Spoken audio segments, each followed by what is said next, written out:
ఈ రాష్ట్రంలో చాలా బలంగా రాజ్యాంగ హక్కులు పరిరక్షించడానికి ఒక చైతన్యవంతమైనటువంటి ప్రజల భాగస్వామ్యాన్ని రాజ్యాంగం ఇచ్చినటువంటి హక్కులు పరిరక్షించడానికి ప్రతినిత్యం ప్రయత్నం చేస్తూ బహుజనుల గొంతుకగా మరి పేద ప్రజల పక్షాన పోరాటం చేస్తున్నటువంటి డిఎస్పీ అధ్యక్షులు డాక్టర్ విశారదన్ గారు వారికి అందరికీ కూడా మళ్ళొకసారి నమస్కారం తెలియజేస్తా ఉన్నాను. మీ అందరికీ తెలుసు ఈ రాష్ట్ర ప్రభుత్వం అత్యంత దారుణంగా ఖమ్మంలో వెలుగుమట్లలో ఎటువంటి నోటీస్ లేకుండా ఎటువంటి ఆధారం లేకుండా ఎటువంటి హెచ్చరిక లేకుండా మరి 750 మంది పేద ప్రజల ఇండ్లు కూలగొట్టిన నేపథ్యంలో ఆ పరిస్థితిని ఆ దయనీయమైన పరిస్థితిని గమనించినటువంటి డిఎస్పీ పార్టీ అట్లానే తెలంగాణ జాగృతి సంయుక్తంగా చేసినటువంటి పోరాటంతో దిగి వచ్చినటువంటి ప్రభుత్వం అదే చోట అక్కడే ఇల్లు కోల్పోయినటువంటి 300 మంది పేదవారికి పట్టాలు ఇస్తామని ఒప్పుకోవడం డెఫినెట్ గా ఈ రాష్ట్రంలో ప్రజాస్వామ్యం ఉంది, ప్రజా పోరాటాలకు గెలుపు తప్పకుండా లభించి తీరుతుందనడానికి ఉదాహరణగా నేను భావిస్తా ఉన్నాను. దాంతోపాటు మరొక 111 మందికి కూడా వివిధ గ్రామాలలో పట్టాలు ఇస్తామని ప్రభుత్వం చెప్పడం కూడా మరి వాళ్ళ ఒక అడుగు ముందుకేసినట్టని మేము అనుకుంటున్నాం. కాకపోతే ప్రభుత్వం కూలగొట్టింది 750 మంది ఇండ్లు, ఇస్తామని చెప్పింది 411 మందికి. అందులో అనేకమైనటువంటి అభ్యంతరాలు వ్యక్తమవుతా ఉన్నాయి. అనేక మందికి ఇంకా కూడా మాకు అన్యాయం జరిగిందనేటటువంటి భావన మాకు రిపీటెడ్గా క్షేత్రస్థాయి నుంచి వస్తున్నటువంటి సమాచారం ద్వారా మేము తెలుసుకున్నాం.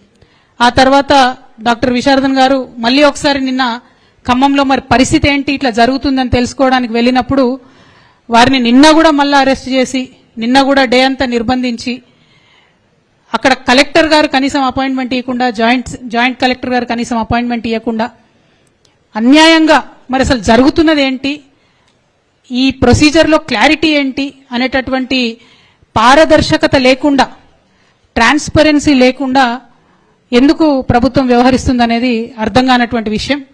మరి ఏ ప్రభుత్వమైనా డెమోక్రసీలో ట్రాన్స్పరెన్సీ అనేది అత్యవసరం కాబట్టి ఆ ప్రభుత్వం నుంచి ఈ క్లారిఫికేషన్ రాబట్టాలన్న ఉద్దేశంతో మరి మేము ఆలోచిస్తున్నటువంటి సందర్భంలో జస్టిస్ చంద్రకుమార్ గారిని మేము సంప్రదించడం జరిగింది.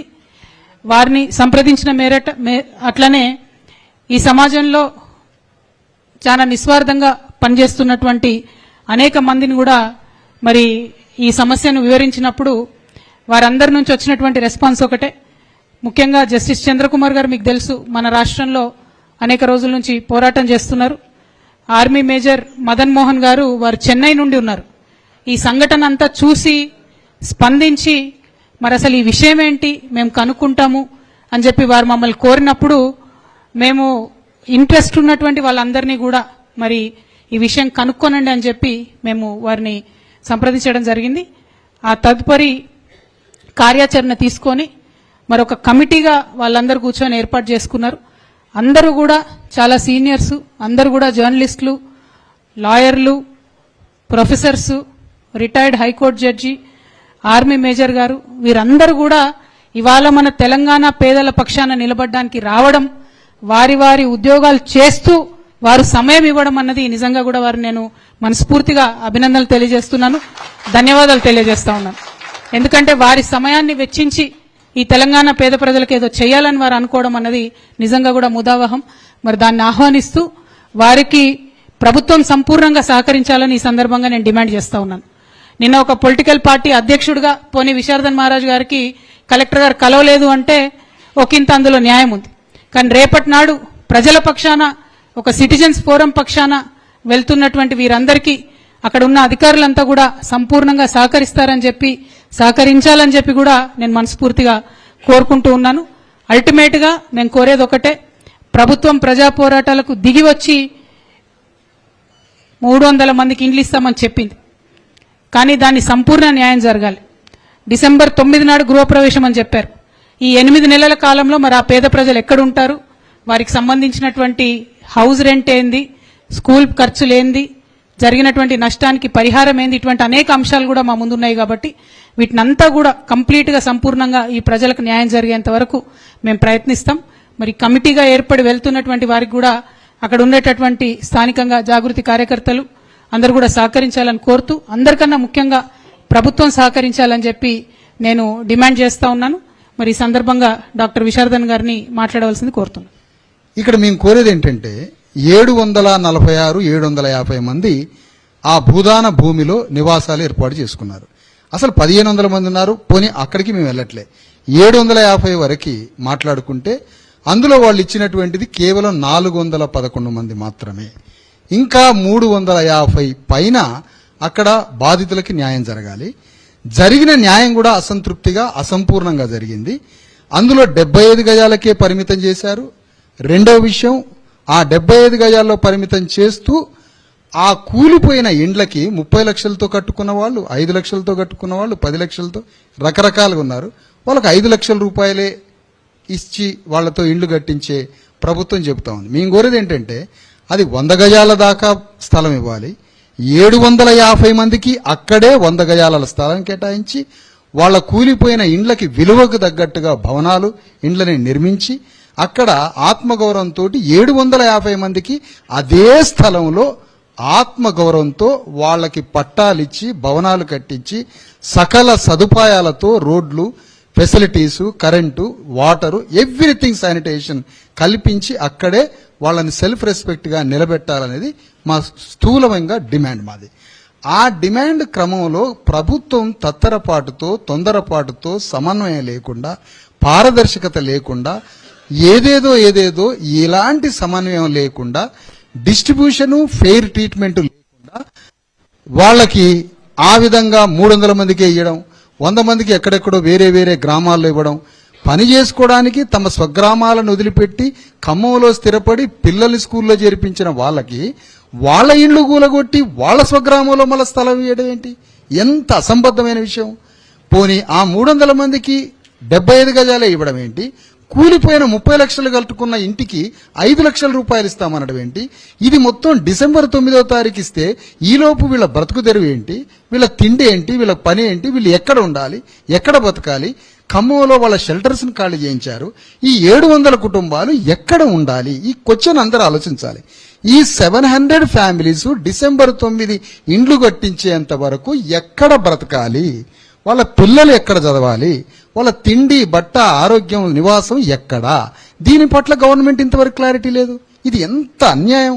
ఒక కలెక్టర్కి ఈ మాత్రం ట్రాన్స్పరెన్సీ, హ్యూమన్ కైండ్ లేకపోతే 700 కుటుంబాలు ఎట్లా బ్రతుకుతాయి? ఇది ప్రధానమైన విషయం. తర్వాత ఈ 20 రోజుల నుంచి వాళ్ళ లైవ్లీహుడ్ ఏంటి? ఎక్కడ బతికారు? ఎక్కడున్నారు?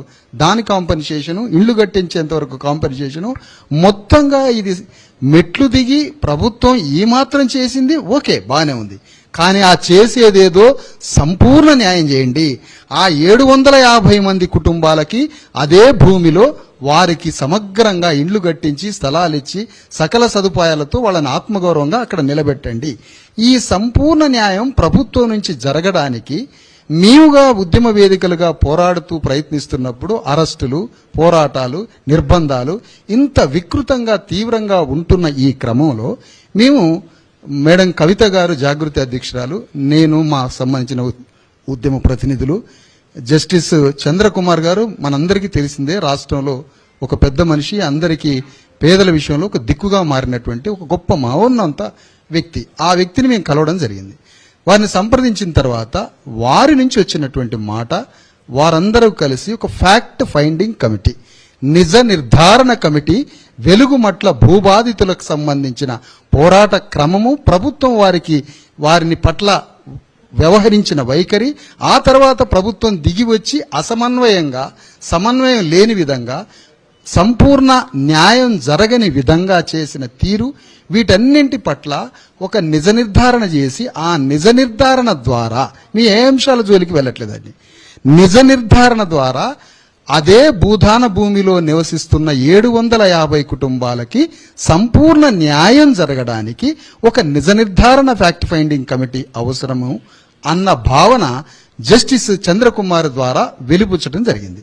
దాని క్రమంలోనే వారు ఒక 10, 11, 12 మందిగా ఒక కమిటీ బృందంగా ఏర్పడి అది రేపు ఖమ్మం వెళ్ళడానికి, రేపు ఉదయానికి ఖమ్మం వెళ్ళి భూబాధితుల్ని కలవడం, ఏ భూమిలో ఇళ్లు కూలగొట్టారో ఆ భూమికి వెళ్ళడం, ఇదంతా ఒక డెమోక్రాటిక్ కాన్స్టిట్యూషన్ వేలో ఒక పీస్ఫుల్ మెథడ్లో ఒక ఉన్నతమైనటువంటి హైకోర్టు జడ్జి, రిటైర్డ్ జడ్జి, మానవ హక్కుల కోసం దశాబ్దాలుగా తపలు పడుతున్నటువంటి ఒక మహాన్ వ్యక్తి ఆధ్వర్యంలో డెమోక్రటిక్ వేలో ల్యాండ్ దగ్గరికి వెళ్తుంది, డెమోక్రటిక్ వేలో విక్టిమ్స్ దగ్గరికి వెళ్తుంది, డెమోక్రటిక్ వేలో ఎగ్జిక్యూటివ్ అధికారులను కలుస్తూ ఉంది, బాధితులను కలుస్తూ ఉంది, డిఫరెంట్ డిపార్ట్మెంట్స్ని కలుస్తూ ఉంది.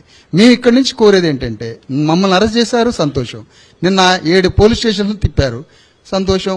ఓకే, జరగనియండి. అది మీకు సంబంధించిన మీ విచక్షణ, మీ విజ్ఞతకు వదిలేస్తున్నాం. నిన్న కలెక్టర్ రాలే, కలెక్టర్ ఆఫీస్కి జాయింట్ కలెక్టర్ రాలే. ఇది ఎందుకు అంటున్నానంటే, ఇంత గొప్ప కమిటీ అక్కడికి చేరుతుంది. ఈ కమిటీకి ప్రభుత్వం 100% అన్ని రకాలుగా వీరు నిజ నిర్ధారణ కమిటీ, ఇది న్యూట్రల్, ఇందులో మా ఆర్గనైజేషన్ మెంబర్స్ లేరు, ఏ ఆర్గనైజేషన్కి సంబంధించిన బయాస్గా పక్షపాతంగా ఎవరూ లేరు. ఒక న్యూట్రల్ ప్రొఫెసర్లు, జ్యుడిషియరీకి సంబంధించిన వారు, లీగల్ ఎక్స్పర్ట్స్, స్వచ్ఛంద సంస్థలు, జర్నలిస్ట్ బృందాలు ఇందులో ఉన్నాయి. ఇంత స్వచ్ఛమైన తటస్థ వైఖరితో ఎలాంటి బయాస్, పక్షపాతం లేని ఒక చైర్మన్గా ఒక జస్టిస్ గారి చంద్రకుమార్ ఆధ్వర్యంలో, మరియు ఒక major army major retired sir, Madras నుంచి తమిళనాడు నుంచి వచ్చినటువంటి గ్రేట్ మ్యాన్ మదన్ గారు, మోహన్ గారు, రిటైర్డ్ మేజర్ మిలిటరీ, వారు తమిళనాడులో చాలా ఫేమస్ నేషనల్ పర్సనాలిటీ. వీళ్ళందరూ కలిసి నిజ నిర్ధారణకి, ఫ్యాక్ట్ ఫైండింగ్కి వెళ్ళి ఇదంతా న్యాయం చేయడానికి, బాధితులకి గవర్నమెంట్ తోటి డైలాగ్ పీస్ఫుల్ వేలో మాట్లాడటానికి ప్రభుత్వం దీనికి సహకరించాలని కోరుతా ఉన్నాం. మొత్తంగా వెరసి మరి జస్టిస్ చంద్రకుమార్ గారు మాట్లాడాలని కోరుతున్నాను. దానికి ముందు మీరేమన్నా? మళ్ళీ ఒకసారి అందరికీ నమస్కారం. ఈ కమిటీకి సంబంధించినటువంటి వివరాలన్నీ, పేర్లన్నీ కూడా ఇవ్వడం జరుగుతుంది. అందరి ప్రొఫైల్స్ అవన్నీ కూడా షేర్ చేయడం జరుగుతుంది. అంటే ఒక కన్సర్న్ ఉన్నటువంటి సిటిజన్స్ అందరూ కూడా కలిసి మన తోటి పేదవారికి న్యాయం జరగాలని చెప్పి ఉద్దేశంతో వచ్చినటువంటి వాళ్ళు. ఈ సందర్భంగా ఇవాళ రాష్ట్రంలో జరుగుతున్నటువంటి అంశాలని కూడా మనందరం ఒకసారి గమనించుకోవాలి. ప్రత్యేకించి మనము మేధావులుగా నమ్మి వారి డైరెక్షన్లో, కొంతమంది డైరెక్షన్లో నడుస్తూ ఉన్నాం తెలంగాణ సమాజంగా.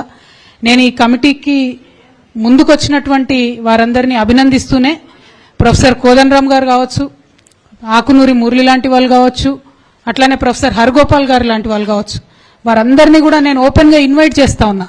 రండి, మీరు ఒకసారి ఖమ్మం వచ్చి చూడండి దయచేసి. ఎంత కర్కశంగా, ఎంత దారుణంగా, ఎంత అన్యాయంగా అప్పటికప్పుడు కట్టుబట్టలతోని బయటకు వెళ్ళగొడితే పేదవారి పరిస్థితి ఏమైతున్నది చూడండి. చూసి ప్రభుత్వానికి మీరు కూడా సలహాలు, సూచనలు ఇవ్వండి. నేను డాక్టర్ విశారదన్ గారు పోతే మమ్మల్ని అరెస్ట్ చేసి జైళ్లలో పెడుతున్నారు. మీరు ప్రభుత్వంతో కలిసి పనిచేస్తున్నటువంటి వ్యక్తులుగా మీ సలహాలు, సూచనలు తొందరగా స్వీకరిస్తుందేమో ప్రభుత్వం, మాకు తెలియదు. కానీ మీరు, ఇది కరెక్ట్ సమయం, సందర్భం, పేదల పక్షాన నిలబడాల్సినటువంటి సందర్భం. ఒక మేధావి మౌనం సమాజానికి చాలా నష్టం చేస్తుందని చెప్తారు. మౌనం పాటించకండి దయచేసి. ప్రొఫెసర్ కోదండరామ్ గారైనా, ఆకునూరు మురళి గారైనా, ప్రొఫెసర్ హరగోపాల్ గారైనా, మీరంతా ఇది కరెక్ట్ సందర్భం. ఖమ్మం ప్రజల్ని, వారి కష్టాలని గమనించవలసిందిగా నేను కోరుతున్నాను. మరి ఇప్పుడు జరుగుతున్నటువంటి ఎఫర్ట్, ఈ కమిటీ ఒక న్యూట్రల్ గా ఉండేటటువంటి కమిటీ కాబట్టి ప్రభుత్వం సహకరించి, ముఖ్యంగా జిల్లా కలెక్టరు, అక్కడ ఉండేటటువంటి కమిషనర్ గారు, వీరందరికీ కూడా మరి సహకరించి సవ్యంగా వారు చేసేటటువంటి పని సాగే విధంగా సహకరిస్తారని చెప్పి మేము కోరుకుంటూ మీడియా మిత్రులందరి దగ్గర కూడా సెలవు తీసుకున్నాము. Thank you. జై తెలంగాణ.